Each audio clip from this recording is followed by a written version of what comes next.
Hey guys, welcome back to my channel, and today I am here with more of a review type of video because I finally caved and bought this palette. So today's focus is going to be on the new P. Louise Love Takes palette. I know this thing is about as big as like the whole entire globe at this point, but if you are not familiar with P. Louise, this is the other palette that they currently have out at the moment, and it's huge and extra too. So looking into this palette, it is just overwhelmingly gigantic, if I can even open it. But it is just, there's the mirror right there. And then looking in the palette is just all like lovely and Valentine's-y type of thing going on here. So since I missed the Valentine's Day deadline here, I figured why not just go ahead and do a Valentine's Day themed look, because we've got to dive into this palette and see just how well it performs today. So if you are interested in what type of look I might pull out of this palette today, then just keep on watching. Okay, so I've already gone in and prepped my eyelids for this shadow look today. So first I went in with the Urban Decay eyeshadow primer potion per usual. Today for brows, I actually went in with the Anastasia Dip Brow in dark chocolate. And then for my base today, I went in with the P. Louise base in the shade Rumor 5. And for today, what I ended up doing is when I was patting my base in with the micro JUNO and Company sponge, I kind of took it out some because today I'm feeling really experimental and we're going to do more of a blown out type of look with these shadows. Hopefully this turns out okay. So let me go ahead and tap out these little creases that I've got here. And yes, I would usually use a sponge when I'm putting my bases on, but usually I would use a brush when I'm putting my bases on, but a sponge works like just as good, if not better and faster. I'm actually trying to tap this in with a brush, and the usual, just bring it in some, that way I'll know where to end my shadows. All right, so with the Morphe E27, my little favorite blending brush here, I really don't even know what the heck I'm going for today, because it's just like, it's not like all the same concept, but it kind of is. So I guess we'll just stay with like a red type of theme today. So the first shade I'm going to take is this shade called Cherish right here. And I'm going to, oh, yeah, these got a little, this has a little bit of kickback in it. Probably because this is more of what's considered as a pressed pigment palette. And when you're dealing with pressed pigment palettes, you don't have to dig in it like you would like a normal eyeshadow palette, because that's just what they are. They're pure pigment. So when you're digging your brush in it, you're just picking up just a bunch of color, and it gets harder to blend when you're trying to pick up that much shadow at one time. My freaking eyelids will not stop creasing here.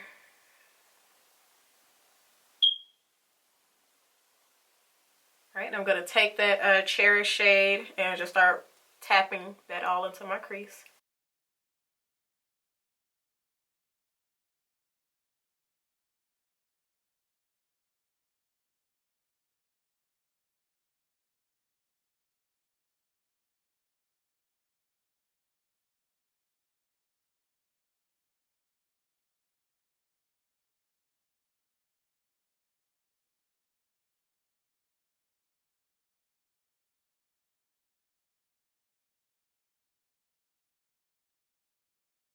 Okay, so next, I have no freaking clue what I'm doing today. We're gonna take the shade next to it called Screw, and I wonder if this one has, okay, it's got just about as much kickback as that first shade does. It does. It has a good amount. So we're still not tapping this brush out though. We've got faith in these shadows today. And the same technique with that same brush, I'm gonna tap it right on top of Cherish.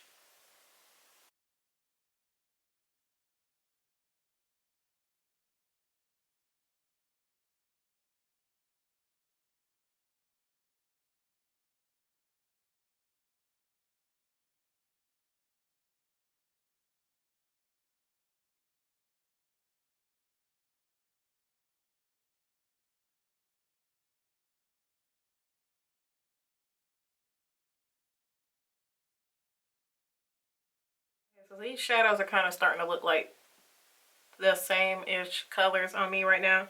So what I'm gonna do, I'm gonna deepen my crease a little bit with this really deep burgundy looking shade down here called Ego.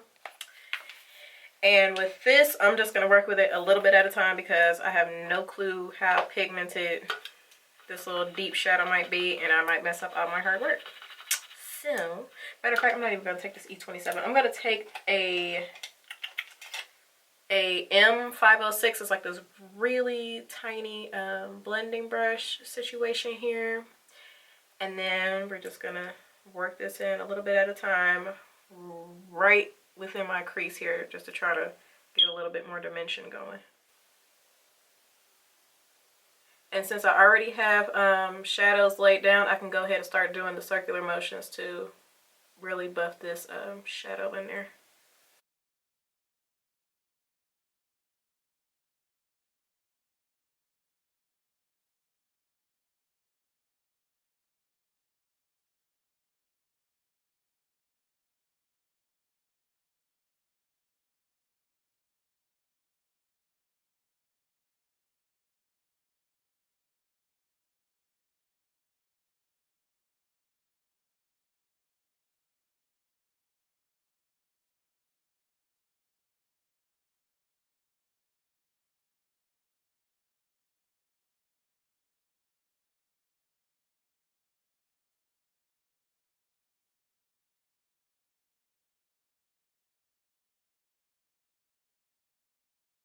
Okay, so on this same M506 brush, I'm going to go in with, let's do this shade up here. This shade called Play right here. It's like a really like corally pinkish. I'm so trash at describing colors, dude. Like it's just gonna be corally, reddish, pinkish, orangish, whatever type of situation today. Gonna tap this one just a little bit, and then we're gonna blend this all up into my brow space up in there.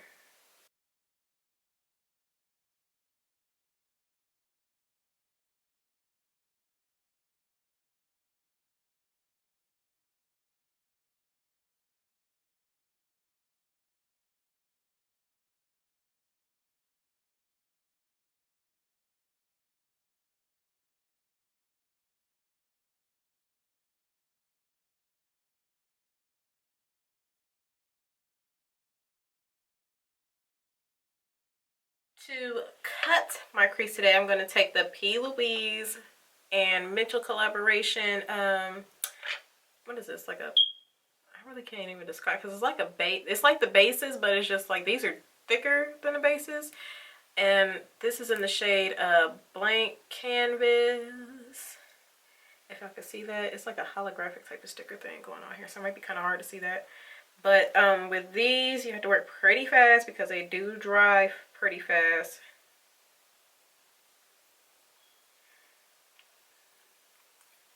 And then what I'm going to do is I'm going to go ahead and start cutting this crease with the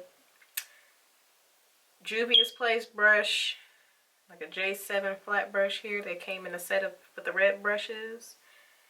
And then I'm going to coat both sides of this here.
Okay, so I did one eye off camera just to kind of get a feel of what type of look I want to go for. So first, with the M506, let me clean this off a little bit.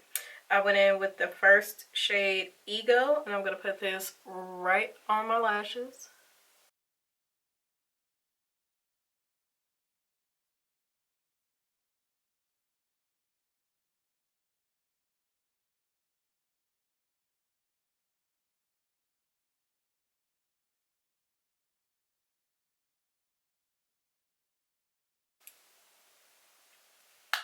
I'm going to clean it off and go in with that Cherish shade right on top of it.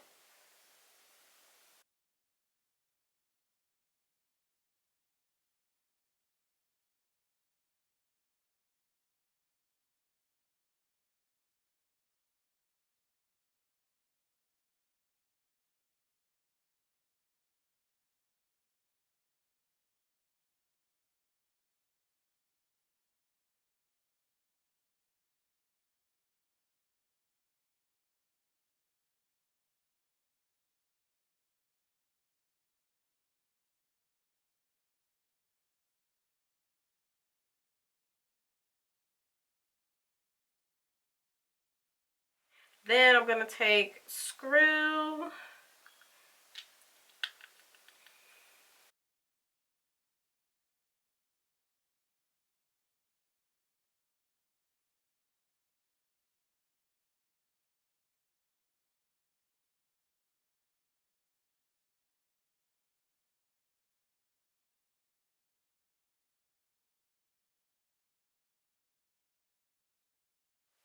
Alright, gonna take the shade Play and then just get this happening.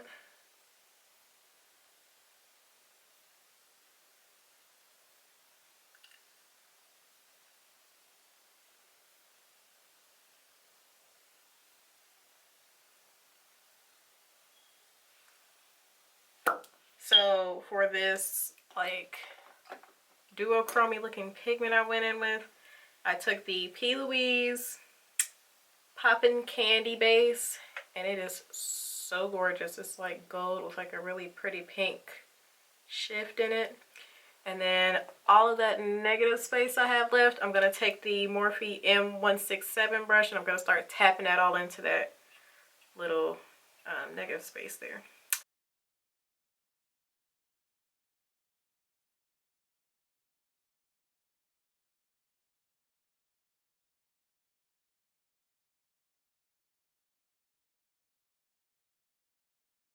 Okay, so for my foundation routine today, I went in with the JUNO and Company Moonshine Primer.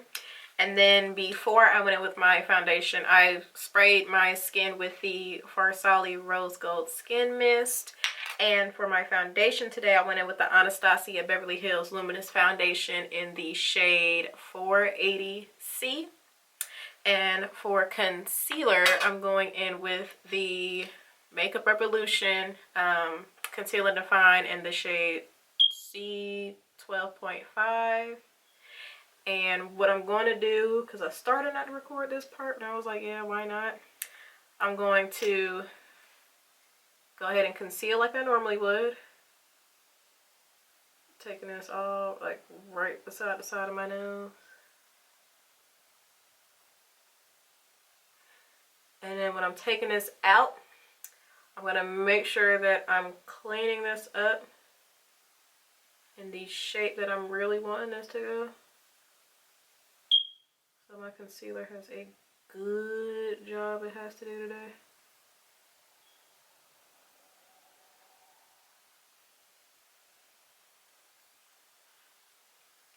And then on top of that one, I'm going in with the E.L.F. Hydrating Concealer in the shade Tan Sand. And I'm just going to take a little bit of this concealer because this one is like pretty bright. Make sure I just wipe a good amount of that off because this applicator picks up a lot of that product. And I'm just going to go like right here and maybe like out here a little bit. Like so. And then once I blend all that out, it should clean all of this up with the JUNO and Company sponge.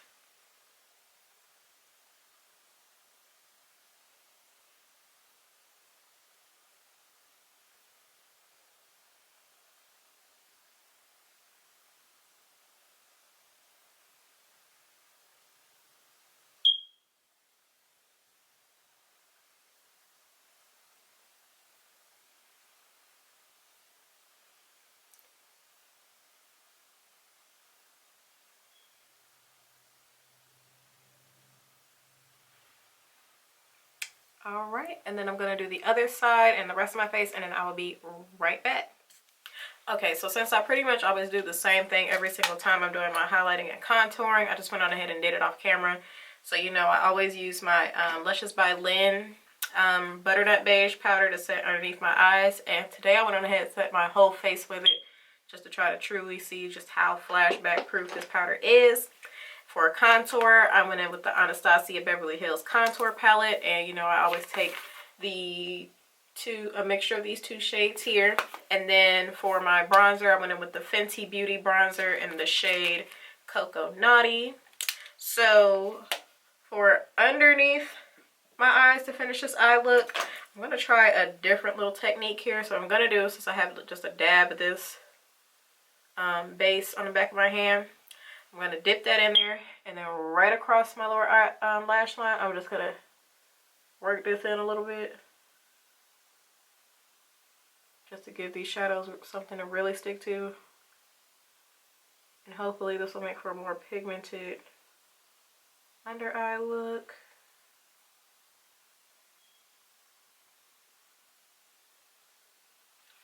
And then starting off with that Ego shade in the palette, on that same Morphe E506, we're going to start tapping this in first. I'm going to tap this just a little more because this might have a little fallout in it.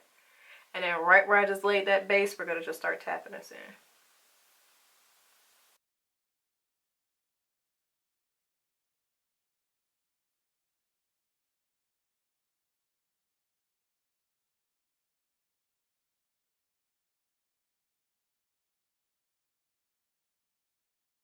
You know, I'm going to skip Cherish. I'm going to take Screw, tap that, brush that right over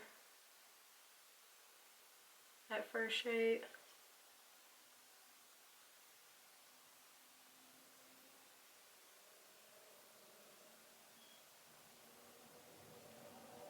Then I'm going to take Play.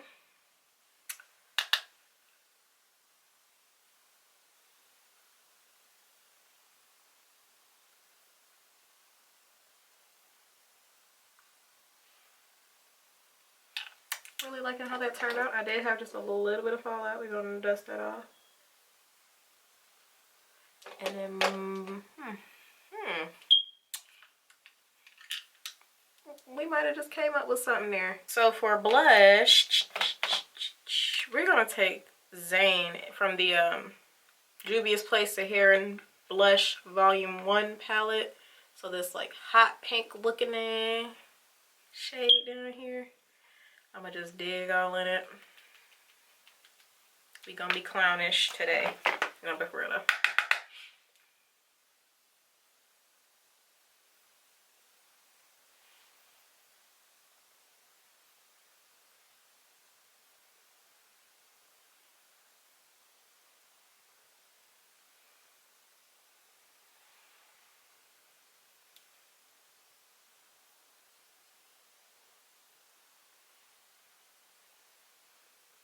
Here. So I'm gonna take there's two highlight shades in it. I think I'm gonna take this one. This one should be more suitable for my skin tone. What is this called? Happily Ever After on my Anastasia Beverly Hills A23 brush.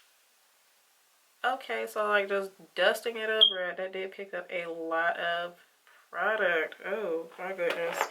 And like, if you don't follow P. Louise, the P. Louise page on Instagram, when I tell you their highlights are always blinding, their highlights are always blinding. So I have like high expectations for this highlight to be just like all in the space and stuff. So, oh boy, we're gonna see.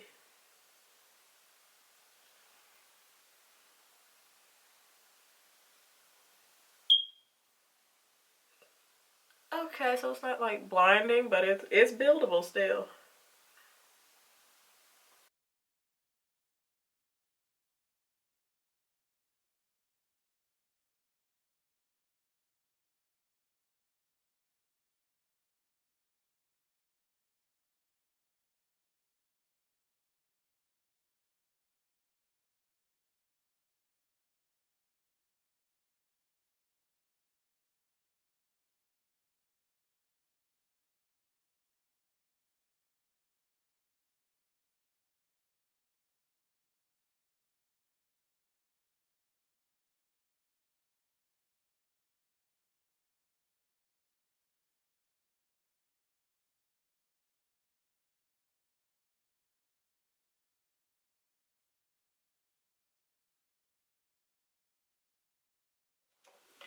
I'm going to go ahead and take that same setting spray and go ahead and mist my face.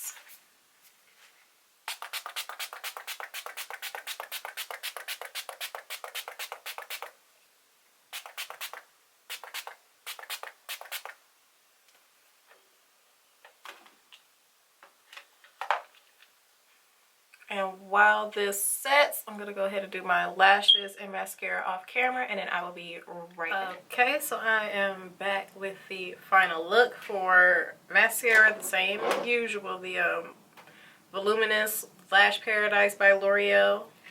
And then for lashes, I'm going to with some Beauty Supply little lashes, and these are in the style LFSD4F. I really don't know if that matters, but like this is the packaging that it came in.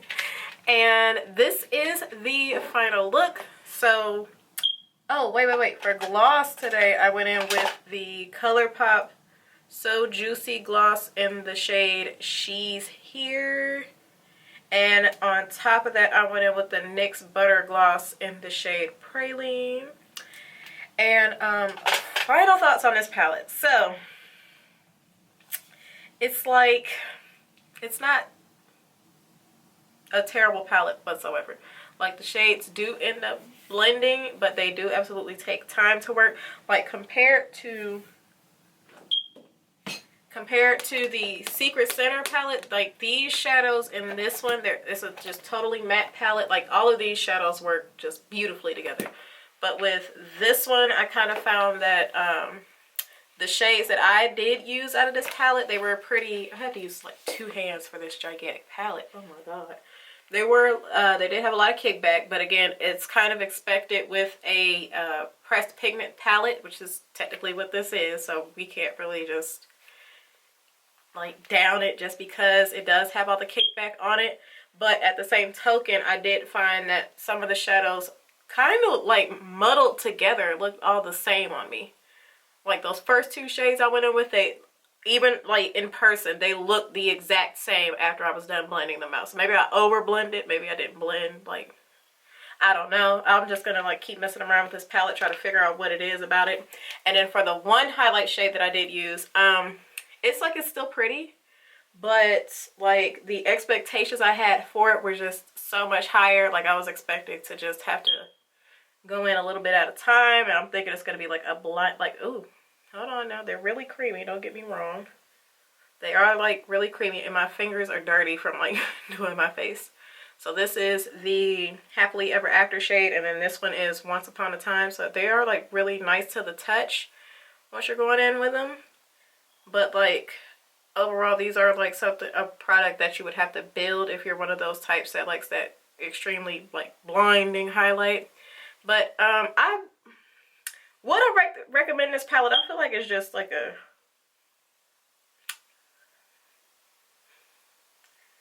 preference type of thing. You know what I'm saying? Because it's just like it really is just like a straight reds with like splashes of pinks and purples types of palettes. And there's nothing wrong with that whatsoever. Like Morphe, for example, they're constantly making like palettes that all include one particular story or shadow story and everything like that, and it's just like the same thing has happened with this one. It's just that if you were to purchase this palette, I suggest that you like really take your time with it and then just kind of like play around with it and try to figure out how like these colors mesh together, because it's just like like I said, they just kind of feel like they all start to look the exact same. So it's kind of like I had to switch between different darker shadows and everything like that to get a really good like definition that I was looking for. But overall, I hope you all enjoyed this tutorial. Please like, comment, share, and subscribe, and I will see you all in the next video. Bye!